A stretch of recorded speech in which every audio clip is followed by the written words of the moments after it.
दोस्तों, आप सभी का एक बार फिर से स्वागत है हमारे चैनल दुर्गा भक्ति मार्ग में।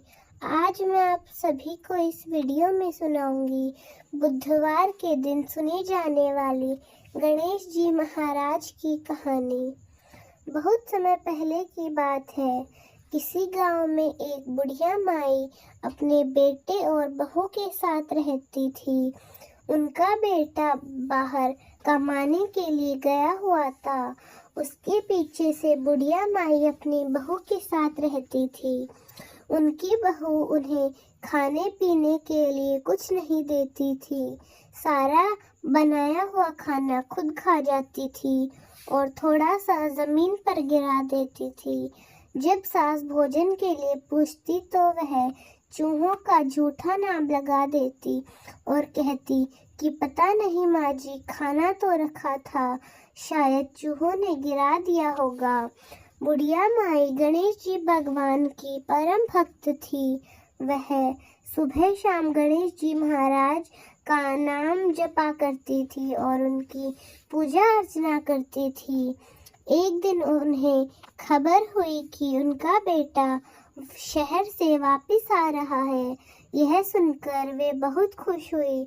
उधर उसकी पत्नी ने सोचा कि सुबह जल्दी उठकर पति के आने से पहले घर का सारा काम कर लेगी। ऐसा सोचकर वह रात को जल्दी सो गई।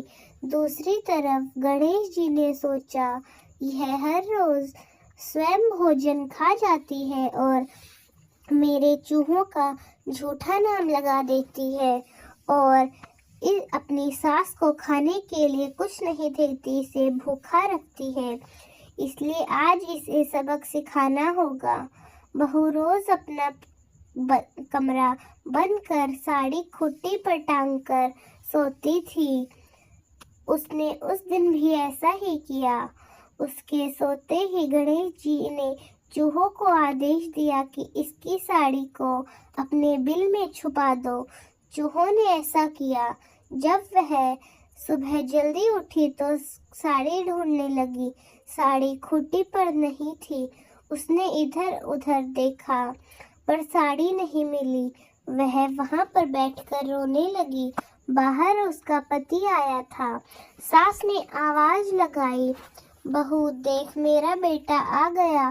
तो वह बोली, सासू माँ, मेरी साड़ी पता नहीं कहाँ गई, मैं बाहर कैसे आऊँ। इतने में उसका पति भी आ गया और दरवाजा खोलकर अंदर गया तो देखा कि वह बिना साड़ी के बैठी है।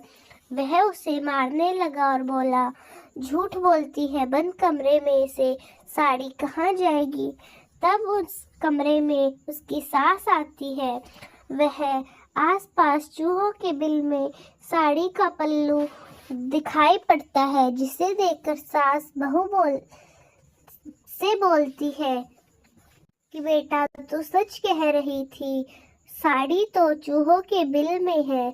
बहू ने सास के पैर पकड़ लिए और बोली, सासू माँ, मेरी करनी मेरे साथ। मैं हर रोज भोजन चुरा कर खाती थी और चूहों का नाम लगा देती थी, इसलिए आज गणेश जी ने मुझे यह सजा दी है।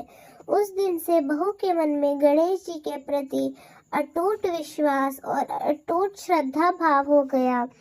वह हर रोज गणेश जी की पूजा अर्चना कर लड्डुओं का भोग लगाने लगी।